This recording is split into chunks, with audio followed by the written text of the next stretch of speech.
ఏమైందిరా? అసలు బయటికి ఎక్కడికి పోవడం లేదు. నా అనుకున్న ప్రతి ఒక్కరు నన్ను వదిలేసి వెళ్ళిపోయారు. ఎందుకురా నేను బతకడం? ఇలాంటి చిన్న చిన్న కష్టాలకే లైఫ్ మీద హోప్ వదిలేస్తే ఎలా? ఎన్నో కష్టాలను ఎదుర్కొంటేనే నువ్వు బలమైన వ్యక్తి అవుతావు. నీకొక చిన్న కథ చెప్తా, అది నీలో ఏమైనా మార్పును తీసుకురావచ్చు. ఎన్నో కష్టాలను ఎదుర్కొని నాయకుడైన వీరుడు తన చిన్నతనంలోనే తన తండ్రిని కూడా కోల్పోయాడు. తన ముందే తన స్నేహితులు చనిపోతున్నా కాపాడలేక నిస్సహాయకుడైన స్నేహితుడు చివరికి తండ్రి లాంటి గురువుని కూడా కోల్పోయాడు.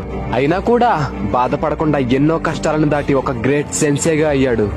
తన 13వ ఏటనే ఆన్బూలో జాయిన్ అయిన వాడు. ది 3 లెజెండరీ షినోబిలకే విద్య నేర్పించిన వాడు. తన చుట్టూ ఎన్నిసార్లు చీకటి కమ్ముకున్నా మళ్లీ మళ్లీ ఉదయించే సూర్యుడు. తన పేరే Kakashi Hatake. Enter.